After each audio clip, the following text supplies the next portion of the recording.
acara ini terinspirasi dari mana, Mas? Acara ini dari orang-orang yang peduli pendidikan, tepatnya peduli anak-anak. Anak-anak harus tumbuh berproses sesuai zaman yang kontekstual, apalagi saat pandemi ini. Jadi ada 3 alternatif, ada Kak Seto, Aditya Gumai, dan saya sendiri. Saya mewakili anak-anak yang besar dengan semangat semesta alam. Seperti anak petani yang diajak pematang, duduk di punggung kerbau sambil mengusir burung-burung emprit, lalu diperlihatkan seorang petani bekerja keras sehingga anaknya tidak ada yang kurang ajar. Saya mengingatkan bahwa setiap tumbuhan itu ada malaikatnya, malak, sang utusan, maka kita harus hidup berdampingan. Aditya Gumai tentu dengan caranya dengan anak-anak yang masuk ke sanggar sesuai dengan bakat, passion. Lalu Kak Seto dengan homeschooling. Nah, Goa ini jadi tuan rumah karena semangatnya juga mewakili apa yang saya lakukan gitu. Bahwa kita harus hidup berdampingan dengan angin, udara, tanah, oksigen, dan semua kehidupan yang ada di sekitar kita. Takutnya nih saat pandemi mereka ini masuk benar-benar ke dalam rumah, gak pernah keluar, terus apa yang terjadi? Ternyata pendidikan kita ini tidak semuanya bisa menjawab persoalan-persoalan yang ada di persimpangan jalannya. Mereka nggak tahu mesti ngapain. Ketika harus nge-zoom, webinar, tidak ada kontaknya. Jadi banyak pengajar yang bisa mengajar tapi tidak bisa mengantarkan anak-anak itu kepada ya sang penciptanya di antaranya. Artinya Mas membutuhkan konsep alam ya itu ya? Ya alam kan guru yang terbaik ya. Sejak awal Nabi kita, Nabi Adam, riwayatnya di bawah pohon kulti. Lalu yang menyeberang lautan, Nabi Musa disuruh mengentakkan tongkatnya terbuat dari pohon. Ya, tentu Nabi Nuh juga begitu, disuruh membuat bahtera dari kayu buat ditanam dulu sebelumnya pohon gitu. Jadi jangan dilupa itu Siddhartha Gautama juga bersembunyi di bawah pohon Bodhi. Banyak tentang itu. Nabi Zakaria juga, Bang Dik, saya mau nyekolahkan anak-anak saya di PAUD. Apa ciri-cirinya yang bagus? Ibu jangan terkecoh dengan piala-piala yang di gerbang, ditaruh di situ. Anak-anak tidak usah dituntut untuk menjadi berhala-berhala itu yang namanya piala. Tapi ibu dari jauh lihatlah pohon yang tumbuh lebih dari gentengnya sendiri. Itu pasti sekolah yang baik, taman bermain yang baik. Mas Dik, ini bertiga pengen bikin sekolah atau gimana? Ya hari ini bukan kita bikin sekolah, tapi kita menawarkan, Bu, anak-anak ini nggak harus di sekolah umum.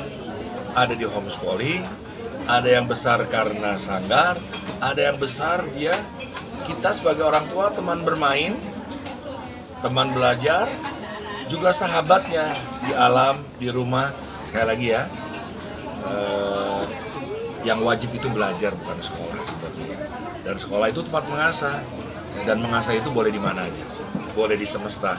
Kalau anak-anak di pantai belajarnya dia menghadap pantai, artinya dia mengurus pantai, dia punya pustaka sendiri di alam di dasar laut, maka yang diajarkan adalah menanam terumbu karang yang baik. Kenapa anak-anak pesisir pantai harus belajar kayak ujian nasional? Lalu anak-anak ini jadi meninggalkan pantainya. Padahal kita negara yang luar biasa lautnya. Garis pantainya kalau ditarik lurus itu nomor 2 di dunia setelah Kanada. Ya, kalau mereka yang di hutan diajarkan bagaimana menanam tanpa menunggu musim, bukankah anak-anak gunung tidak usah turun ke kota? Sekarang ditinggalkan gunung-gunung itu semuanya. Yang di sawah juga begitu, bagaimana kita tidak usah menunggu musim panen, tapi kita bisa membuat memanen mungkin 3 bulan, bisa 2 kali, ya, 2 misalnya. Jadi sekali lagi, pandemi mengajarkan kita bahwa pendidikan yang ada belum tentu bisa menjawab persoalan-persoalan yang ada dalam hidup kita. Mitigasi ini apakah ada satu konsep yang merujuk pada pengajar atau memang secara terpisah bisa Omis dengan sekolah alam ya, Kaseta dengan homeschoolingnya, Mas Adit dengan kita kan panik sekarang ya, sekolah kayak apa yang baik ya. Kalau saya pergi ke tol dulu ada yang ngelayanin uang kembalian, sekarang udah pakai GTO, nanti udah pakai sensor. Lalu kemana ribuan pekerja-pekerja itu? Dan kalau sekolah masih konsepnya sama, biar dia bisa kerja, mendapatkan lapangan pekerjaan, aku rasa udah beda suasananya. Ya, sekarang benar-benar harus kita hidup dengan passion kita, ya. Lalu itu diasah menjadi talenta, dan kita hidup dengan keahlian kita. Jadi apa yang namanya bakat itu sudah diberikan oleh Allah sejak anak-anak itu masih kecil. Passion tuh kalau menurut saya adalah derita. Jadi anak-anak memilih deritanya, tapi tidak merasa dia menderita karena itu kesukaannya, kecintaannya dia. Tapi Mas, tadi kegelisahannya sejak kapan sih tentang pendidikan di Indonesia? Kandang Jurang Doang itu udah 27 tahun. Ya, jadi Kandang Jurang Doang itu udah 20 tahun. Kegelisahan saya ketika saya, mohon izin ya teman-teman, saya kan gak ada prestasinya di sekolah. Gak naik kelas di SD. SMP murid paling bego, SMA murid paling gaul. Tapi ini karena Allah, masuk IKJ, Institut Senian Jakarta, bidang saya tes terbaik, lulus mahasiswa terbaik. Duta UNICEF, duta pendidikan, duta salah satu minuman besar, pembawa obor Olimpiade 2008, jam 8 tanggal 8 tahun 2008 di Cina, pemenang 5 Panasonic Award berturut-turut 2001 ke 2006, terus art director video klip terbaik, fotografer terbaik, pesilat terbaik, penyanyi terbaik, produser terbaik. Jadi kalau kamu berkecil hati anak-anakmu, nilai berapa? 9 mah ini, matematika 10 ini 10. Hobinya apa? Nggak tahu mah. Nah itu yang khawatir sekarang. Jadi nggak apa-apa, anak-anak kita 6 ya 7 ini 6,5 nggak masalah, yang penting bakatnya jelas. Jadi kita mengasah talenta-talenta itu dengan tadi ada Kaseto, ada Dumai, dan ada Dik doang. Kalau saya sekolahnya tidak sama dengan mereka ya. Karena saya sepulang sekolah baru ke Kandang Jurang doang. Ada teater, pantomin, ada tari, ada musik, gitar, ada menggambar, dan seni-seni yang lain. Saya mengajarkan tentang semangat seni, semangat mengenal keindahan. Jangan buang sampah sembarangan di situ, itu tidak indah. Lalu mulai kita bilang, itu bagian daripada iman. Iman kepada siapa? Kepada Tuhan. Ujung-ujungnya ke sana juga.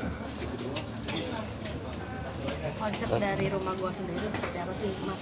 Goa. Ini kan barang-barangnya antik-antik, di recycle lagi mungkin. Aduh, ini kalau teman-teman bisa mengambilnya dengan hebat ya, saya salut ya. Ini rumah saya kan harusnya lurus. Tiba-tiba ada pohon tuh mas, lihat di belakang. Ini saya coak mas, dan saya biarkan dia tumbuh. Dia saudara tua saya. Coba ya, kalau anak-anak nggak diajarin semangat alam ini pasti ditebang. Ini belok ke sini baru ke sana. Itu ada pohon di situ, pohon mangga. Dulu saya menjaga dia.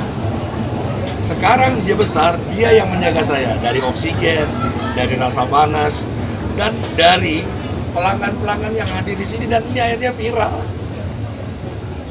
Ini luar biasa ya, luar biasa bahwa alam itu ada kurirnya, dia yang menyampaikan, tunjukkan jalan ke goa. Anda susah nggak ke goa? Susah kan? Parkirnya susah, jalannya susah ya. Namanya juga ke goa. Goa itu tempat ibadah. Ibadah itu apa? Berjalan di kesunyian. Kita meninggalkan eksistensi diri kita. Kita menemui Allah. Kita meninggalkan yang diamanahkan. Dan saat kau kembali pulang dari ibadah, kau telah meniadakan diri bahwa kau bukan siapa-siapa lagi. Jadi goa itu jangan cari lobbynya, Mbak. Cari hatimu terpaut di mana, jangan cuma zikir dalam ucapan gitu. Insya Allah, alhamdulillah. Sekarang teman-teman datang banyak teman. Luar biasa ente, makan sekenyangnya.